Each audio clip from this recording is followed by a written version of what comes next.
Assalamualaikum warahmatullahi wabarakatuh. Selamat siang anak-anak. Sebelum memulai pembelajaran pada hari ini, alangkah lebih baiknya kita berdoa terlebih dahulu ya. Menurut agama dan kepercayaan masing-masing, berdoa mulai.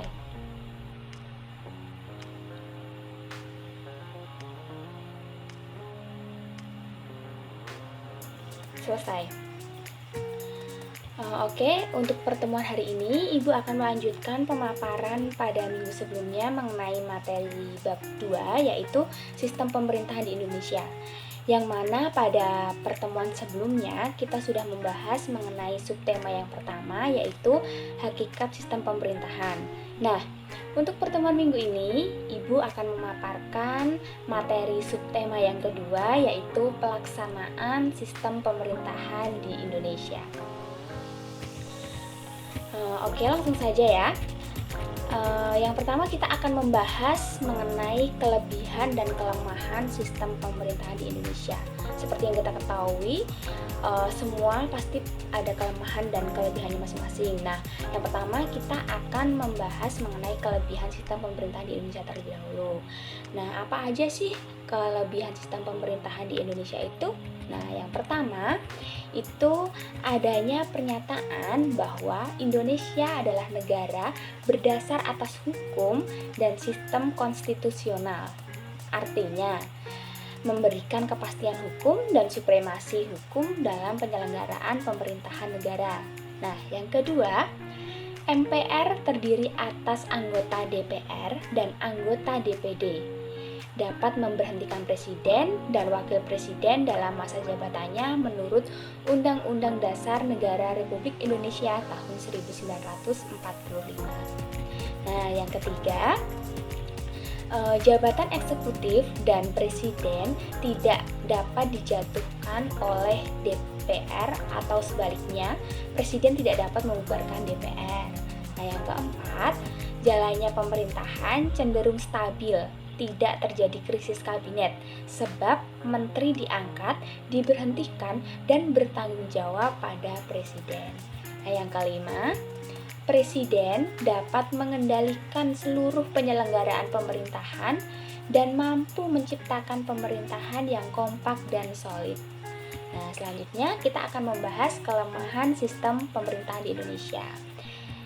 Oke, langsung saja. Kelemahan sistem pemerintahan di Indonesia itu yang pertama, hukum belum banyak memihak rakyat karena polisi, hakim, dan jaksa masih dapat diajak kolusi seperti itu.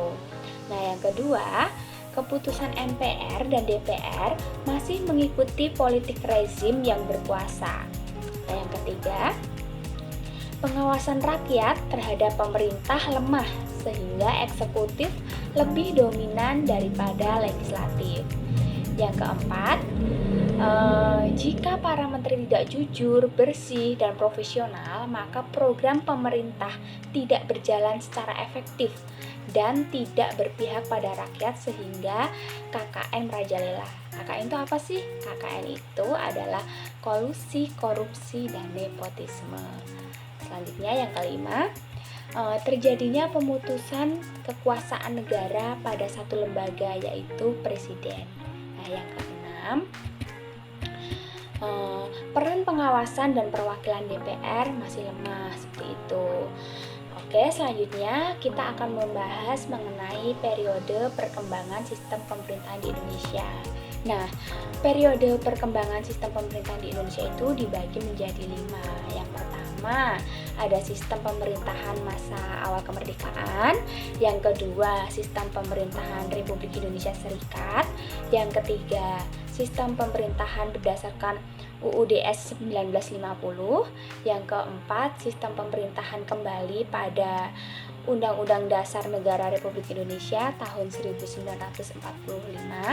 Yang kelima, sistem pemerintahan masa sekarang atau masa reformasi sampai dengan masa sekarang. Seperti itu. Nah, oke, langsung saja Ibu akan membahas mengenai kelima periode tersebut ya. Nah, untuk periode yang pertama adalah sistem pemerintahan masa awal kemerdekaan gitu ya. Nah, sistem pemerintahan Indonesia pada awal kemerdekaan itu dibagi menjadi 2 periode. Yang pertama, periode 1 itu tanggal 18 Agustus 1945 sampai dengan 14 November 1945. Nah, pada periode 1 ini bentuk negara Indonesia adalah kesatuan, bentuk pemerintahannya adalah republik, dan sistem pemerintahan adalah presidensial. Nah, di sini presiden adalah kepala negara sekaligus kepala pemerintahan.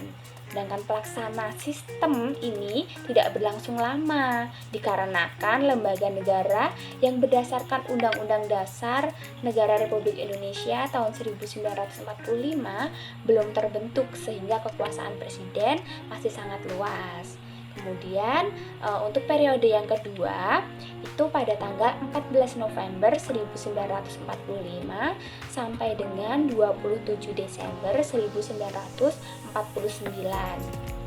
Nah, pada periode ini mengeluarkan maklumat yang dikeluarkan oleh negara Republik Indonesia memberikan pengaruh besar terhadap sistem ketatanegaraan Indonesia yang semula penganut sistem pemerintahan presidensial menjadi sistem pemerintahan parlementer meskipun tetap menggunakan Undang-Undang Dasar 1945 sebagai konstitusi negara bercirikan presidensial seperti itu. Nah, selanjutnya kita akan membahas sistem pemerintahan Republik Indonesia Serikat gitu ya, atau RIS gitu. Nah, pada tahun 1949 sampai 1950 negara Indonesia berbentuk serikat yang disebut dengan Republik Indonesia Serikat dengan sistem pemerintahan parlementer seperti itu. Nah, pada periode ini yang dijadikan sebagai pegangan adalah Konstitusi Republik Indonesia Serikat atau Konstitusi RIS tahun 1949.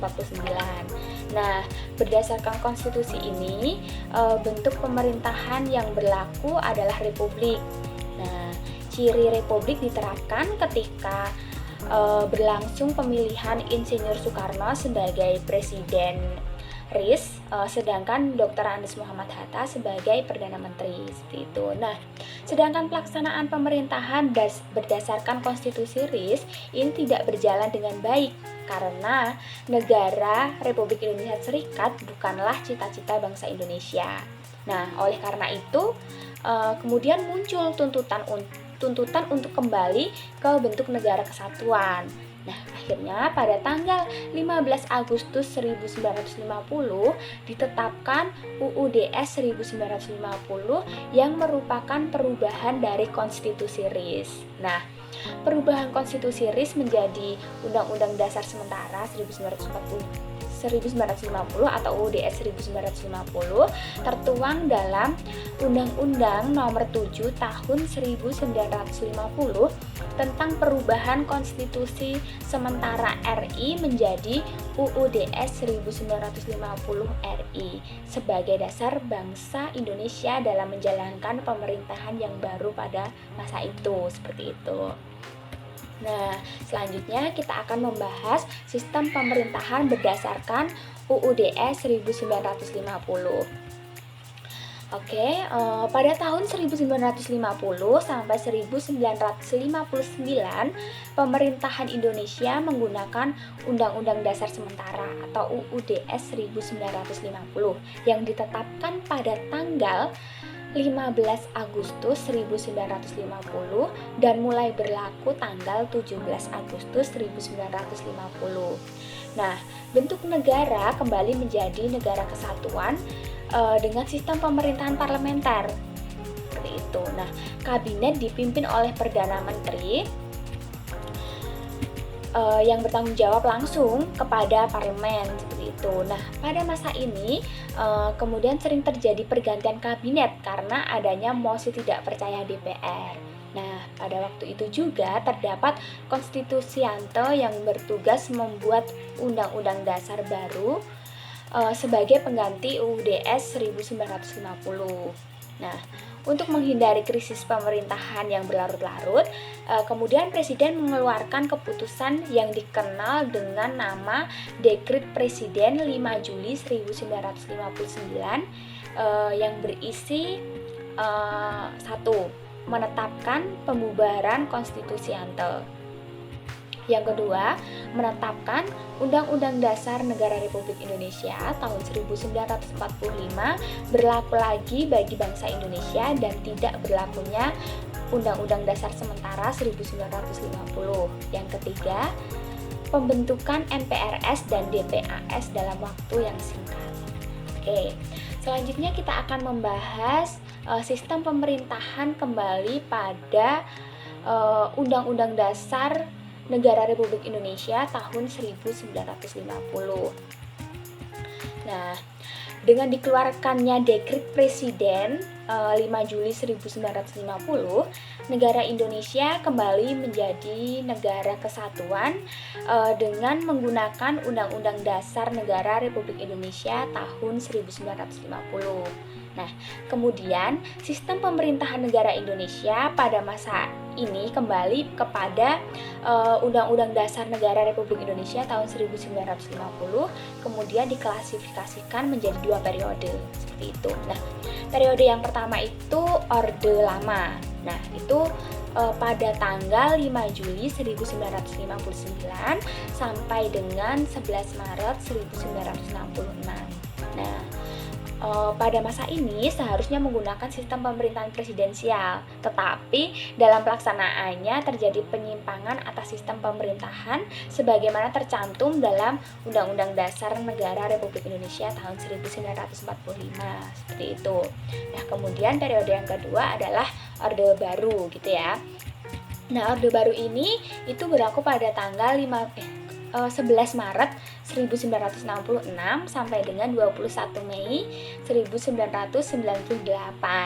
Nah, pada masa Orde Baru, sistem pemerintahan yang digunakan adalah presidensial dengan Undang-Undang Dasar Negara Republik Indonesia tahun 1945. Nah, pada masa Orde Baru, kekuasaan presiden berlangsung secara absolut seperti itu. Nah, lembaga-lembaga negara seperti DPR dan MPR tidak mampu mengimbangi kekuasaan presiden. Nah, pada masa ini presiden menjadi lembaga negara yang paling kuat. Akibatnya pada masa Orde Baru banyak terjadi praktik korupsi, kolusi, dan nepotisme atau biasa yang disingkat sebagai KKN seperti itu. Nah, sehingga saat terjadi krisis ekonomi pada tahun 1997 sampai krisis politik tahun 1998 tidak mampu diatasi seperti itu. Nah, akhirnya rakyat yang kecewa dengan pemerintahan Orde Baru menuntut perubahan kekuasaan sehingga kekuasaan Orde Baru berakhir pada tanggal 21 Mei 1998 sejak Presiden Soeharto mengundurkan diri dari jabatannya seperti itu. Nah, selanjutnya kita akan membahas mengenai sistem pemerintahan pada masa sekarang atau dari era reformasi sampai era sekarang seperti itu ya. Nah, oke, langsung saja. Era reformasi itu dimulai pada tahun 1998 dengan Undang-Undang Dasar Negara Republik Indonesia tahun 1945. Nah, sistem pemerintahan yang dipakai tetap sistem pemerintahan presidensial. Namun, untuk mengembangkan sistem pemerintahan yang bersih dan demokratis, Undang-Undang Dasar 1945 perlu diamandemen. Nah, hal ini bertujuan untuk menciptakan sistem pemerintahan presidensial yang bersih dan demokratis. Seperti itu. Nah, selanjutnya kita akan membahas beberapa variasi dari sistem pemerintahan yang ada di Indonesia. Apa saja sih variasi sistem pemerintahan di Indonesia itu? Nah, yang pertama, presiden sewaktu-waktu dapat diberhentikan oleh MPR atau atas usulan DPR seperti itu ya. Nah, jadi di sini DPR tetap memiliki kekuasaan mengawasi presiden meskipun tidak secara langsung seperti itu. Nah, yang kedua, presiden dalam mengangkat pejabat negara perlu mempertimbangkan atau persetujuan DPR gitu ya. Jadi contohnya dalam pengangkatan duta negara asing, gubernur Bank Indonesia, panglima TNI, dan Kapolri itu presiden tidak semena-mena untuk mengangkat jabatan gitu ya, tetapi harus melalui pertimbangan dan persetujuan dari DPR seperti itu. Nah, yang ketiga, presiden dalam mengeluarkan kebijakan tertentu perlu pertimbangan atau persetujuan DPR. Contohnya dalam pembuatan perjanjian internasional, pemberian gelar, tanda jasa, tanda kehormatan, pemberian amnesti dan abolisi, seperti itu juga harus mendapatkan pertimbangan dan persetujuan dari DPR. Nah, yang keempat, parlemen diberi kekuasaan yang lebih besar dalam hal membentuk undang-undang dan hak budget atau anggaran, seperti itu. Nah, selanjutnya bagaimana sih sikap positif yang dapat kita laksanakan terhadap pelaksanaan sistem pemerintahan di Indonesia? Nah, untuk membangun sikap positif terhadap kedaulatan rakyat dalam sistem pemerintahan Indonesia dapat dilakukan dengan berbagai cara. Nah, sikap positif tersebut yang dapat kita lakukan terhadap sistem pemerintahan Indonesia antara lain, yang pertama, mematuhi ketentuan sistem pemerintahan Indonesia yang terdapat di dalam Undang-Undang Dasar Negara Republik Indonesia tahun 1950. Yang kedua, mematuhi segala bentuk peraturan perundang-undangan yang berlaku. Yang ketiga, mendukung atau menyukseskan program pemerintah yang sesuai dengan ketentuan Undang-Undang Dasar Negara Republik Indonesia tahun 1945. Yang keempat, mengutamakan musyawarah di dalam pengambilan keputusan untuk kepentingan bersama. Yang kelima, mengutamakan kepentingan masyarakat, bangsa, dan negara di atas kepentingan pribadi atau golongan. Yang keenam, membiasakan diri membentuk pemimpin melalui pemilihan atau sesuai aspirasi masyarakat yang dipilih gitu ya. Nah, yang ketujuh, menghormati pejabat yang diberi kekuasaan atau wewenang oleh negara atau pemerintahan. Nah, materi bab 2 sistem pemerintahan di Indonesia, baik subtema pertama dan subtema yang kedua sudah selesai sampai di sini. Nah, sekian materi yang dapat Ibu paparkan. Apabila ada kesalahan, Ibu mohon maaf yang sebesar-besarnya. Nah, sebelum mengakhiri pertemuan pada hari ini, alangkah lebih baiknya kita berdoa terlebih dahulu. Menurut agama dan kepercayaan masing-masing, berdoa mulai.